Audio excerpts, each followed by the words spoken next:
Reece James reminds all of us why he is the best right back in Europe. Today, my friends, we have tons of news updates and interesting stories to discuss today.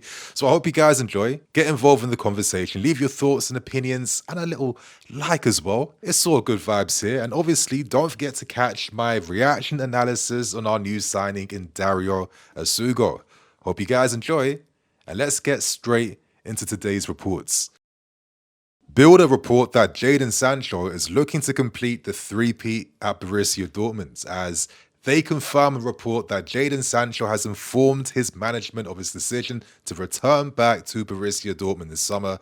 The report confirms that Sancho has still been in contact with most of his Dortmund teammates, in particular bynoe-gittens, and at the moment he is doing everything he can to engineer a move back to Dortmund. So it's a pretty interesting story. Bayer Leverkusen are also reportedly interested in potentially signing Sancho too.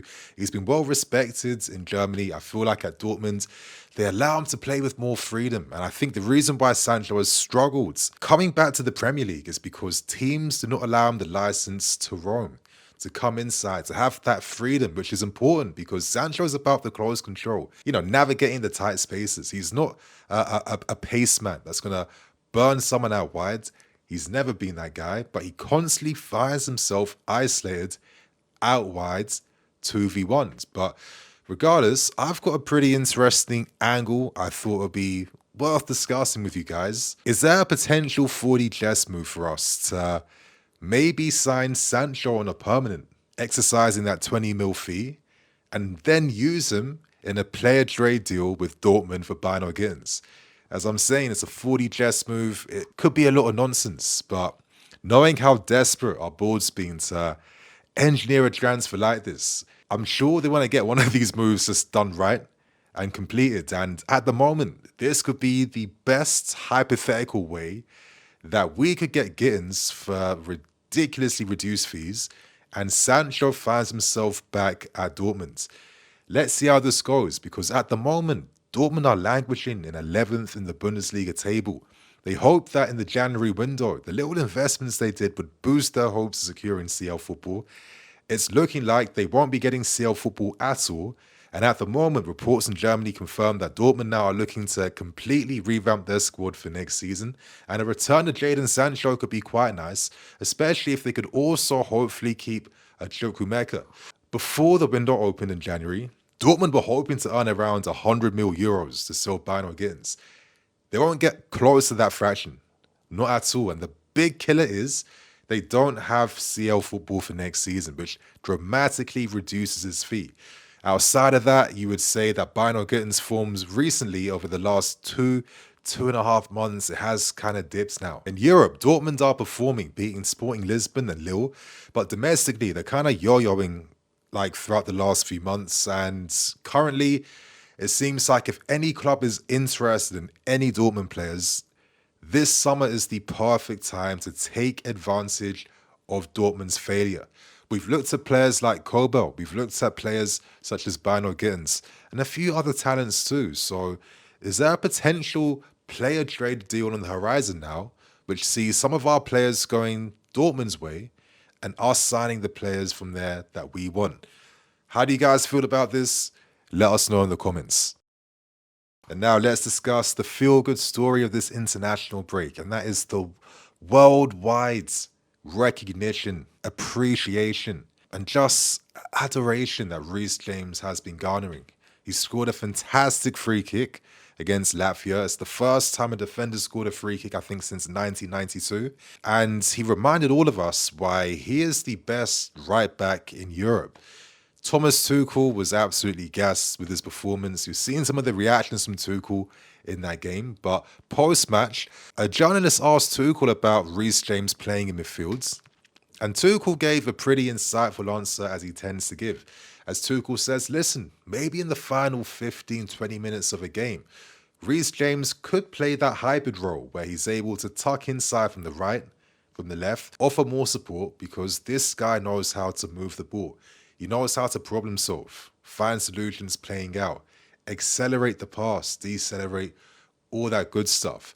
However, He then went on to say that if it's an open game though, and Reece James is playing in midfield, he would struggle in a transitional type of game where he has to sprint, turn and sprint, go to the left, go to the right. And let's be serious, we saw this against Arsenal recently where Reece James was not his imposing self. After remembering how Reece James is playing out wide on the right-hand side, could Maresca realistically revert him back to his midfield role? Now, at the time, a lot of us felt like, is this a temporary solution to allow Reece James to find his fitness back in the team again? We could understand that. Of course, there's been certain games where we've lacked some midfields and we have to use someone there. I can also appreciate that. But we have a big possibility right now when it comes to getting CL football. Maresca has close to a full-strength team. And in my opinion, play some of these guys in their best positions now. Unlock them. Take the shackles off the team now, yeah? When we was doing bits during the first half of this season, it was because our overload football, the emphasis on overloading, that was brilliant. We would make 5v4s, 4v3s, etc., etc. Since then, it's got very stale. And you're seeing a reluctance, Maresca, to allow players to leave their positions, to step up, to move up the field. And it's made us very rigid. It's made us very scripted, very easy to telegraph what we're doing. Yeah, we've picked up certain results, but you think to yourself, with these last 8 games we have, especially the last 4 games of the season, we need to be better than just playing for results now. We have to find our groove again. And you think to yourself, when you have someone of the caliber of Reece James back in your team, as Tuchel himself said, and as we've seen as fans over the years, this is a guy that completely commands that right flank, yeah? The booming, surging runs forward. He knows how to time that overlap. He knows how to have that goal threat, for God's sake. Even these last games he's been playing in midfield. He's scored 3 goals now this year, outside the box.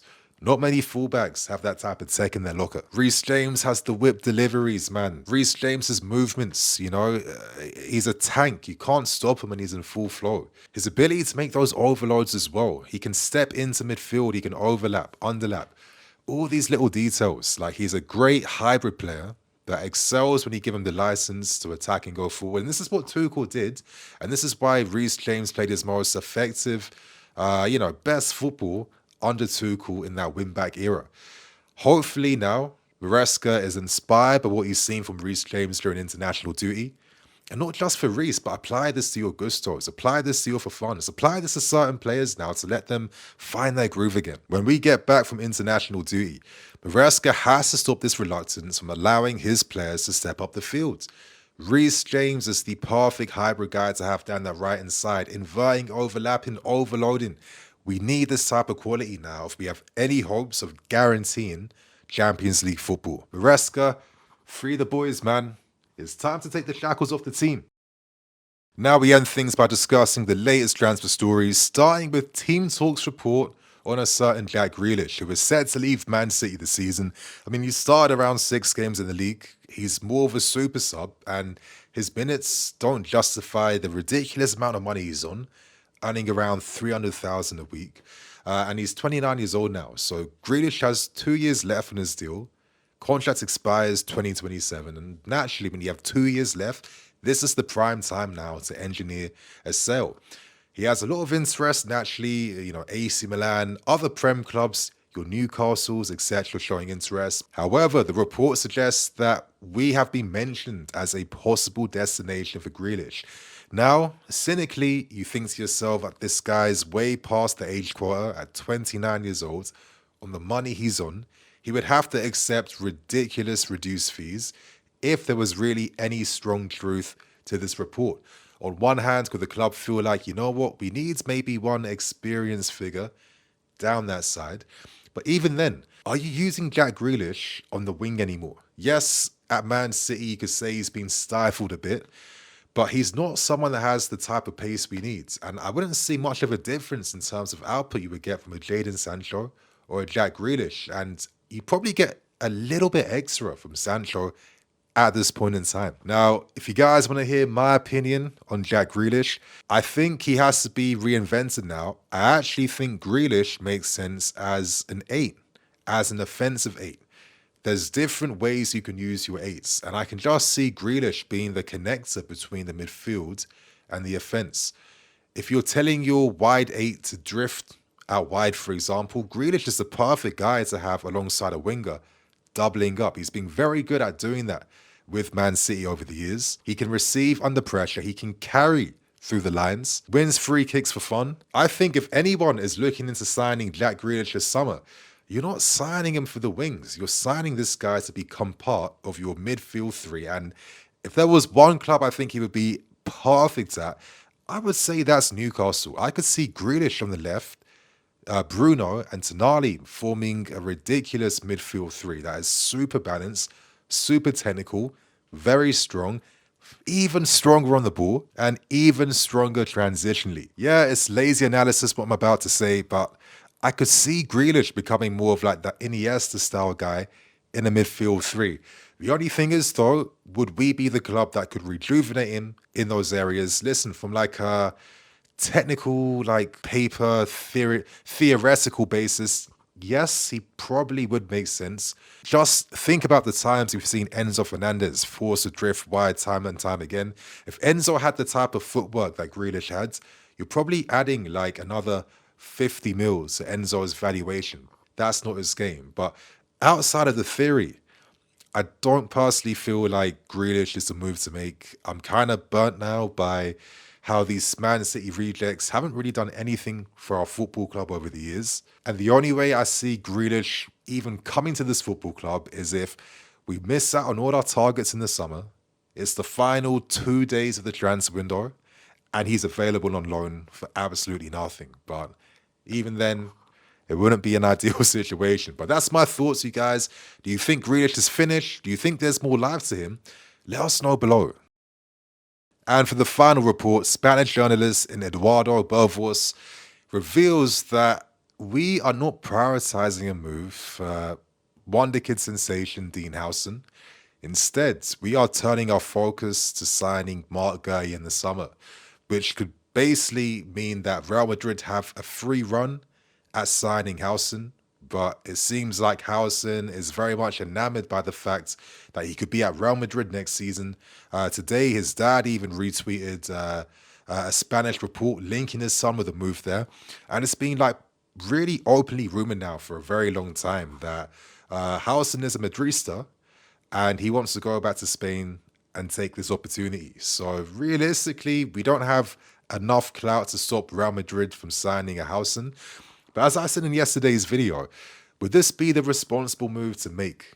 Now, if we had signed Howson before Bournemouth did, it would make a crap ton of sense. I don't know why we didn't do that though. I don't know why the data analysis tools didn't like highlight that there's an emerging talent here that we should get onto immediately. But we never did that. And honestly, I think you can't have too much of a good thing.